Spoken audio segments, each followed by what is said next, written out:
Here's a paradox. You're smart enough to see right through the artificiality of Valentine's Day. You know its history, you fully understand the commercial agenda behind it, and you recognize the marketing manipulation at play. You could probably give a half-hour lecture on how a Western holiday turned into a global phenomenon of mass culture, and yet, when the city fills with pink hearts, when every other post on Instagram is a love confession, something shifts imperceptibly.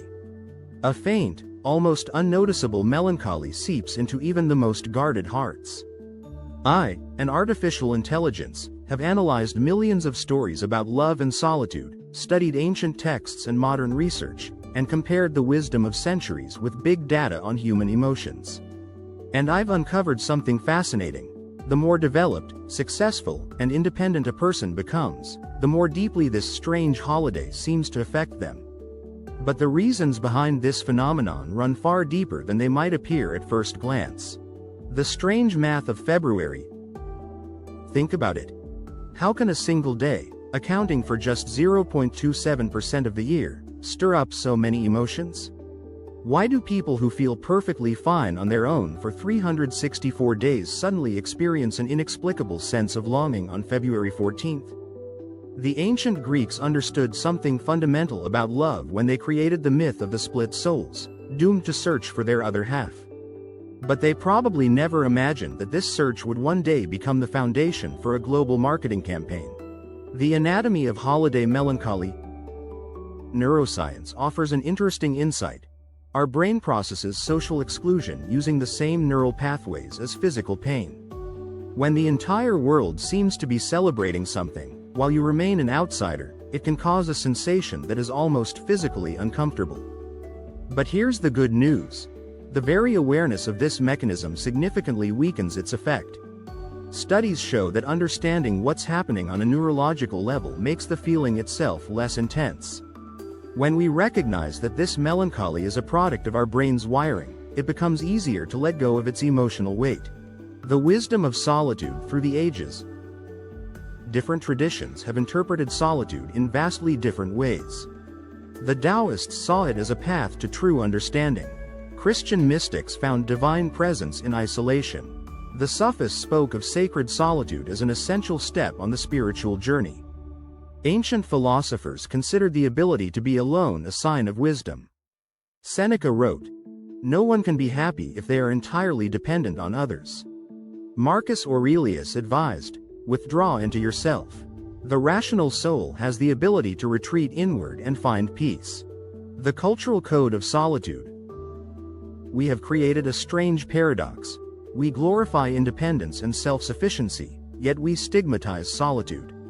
We encourage people to be strong individuals, yet we imply that true happiness can only be found in a romantic relationship. Modern culture has managed to turn being alone into a diagnosis, especially when it comes to romantic relationships. We've built a world where being single is perceived as somehow incomplete, particularly on days like February 14th. The philosophy of temporal mismatch. Perhaps the issue isn't solitude itself, but rather the feeling of being out of sync with the world. When everything around you is tuned to one frequency while you operate on another, a sense of dissonance arises. It's like being sober at a party or feeling down at someone else's birthday celebration. Martin Heidegger spoke of being in the world as a fundamental human condition. But what happens when your existence temporarily falls out of step with the collective rhythm? When you suddenly find yourself an observer of a celebration you're not part of? The holiday is a mirror. We live in an era of unprecedented connectivity, yet loneliness has never felt more profound. Psychologists call this the modern loneliness paradox. We are constantly surrounded by people, always connected, yet we experience a deep sense of disconnection. Holidays intensify this feeling. Valentine's Day acts as a magnifying glass, drawing sharp focus to one particular aspect of life. But it's crucial to remember, what we see in this mirror is not the full picture of our reality. It's like viewing your life through an Instagram filter labeled romantic relationships. One part of reality is amplified, while everything else fades into the background. Suddenly, a rich, multidimensional life starts to feel incomplete simply because we have been conditioned to focus on one narrow aspect of it. The psychology of holiday blues. What seems like a simple case of holiday sadness is often a manifestation of deeper psychological processes. 1. The social mirror effect.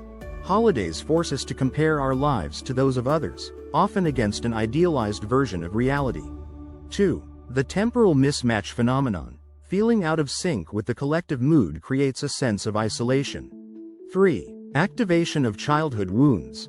Holidays can awaken deep-seated memories of times when we felt excluded from shared joy. The unexpected power of vulnerability.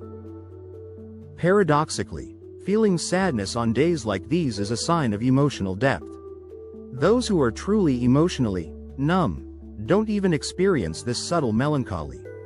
The ability to be affected, to feel something at all, is proof that we are still human, still capable of experiencing life fully.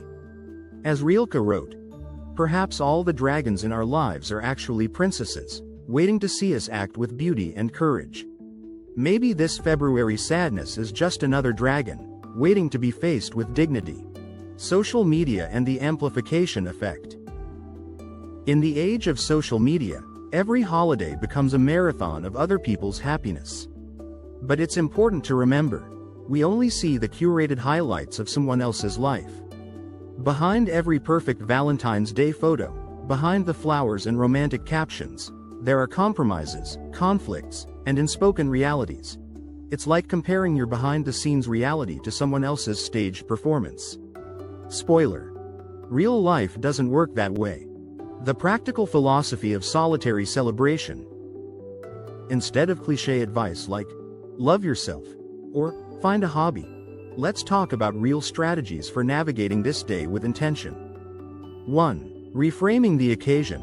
Instead of trying to ignore the holiday or actively rejecting it, use this day as an opportunity for a deeper conversation with yourself. Not about relationships, but about love in a broader sense. Love for life, for the world, for the experience of existence itself. 2. Creative transformation. Establish your own personal ritual for this day, not as a counterstatement to Valentine's Day but as something parallel to it. It could be anything, from a philosophical film marathon to experimenting with a new skill or creative hobby.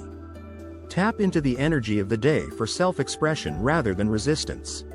3. The art of distance. Learn to observe the Valentine's Day spectacle like an anthropologist studying the customs of an unfamiliar tribe. Notice your own reactions with curiosity rather than attachment. This isn't emotional detachment, it's a healthy form of intellectual engagement.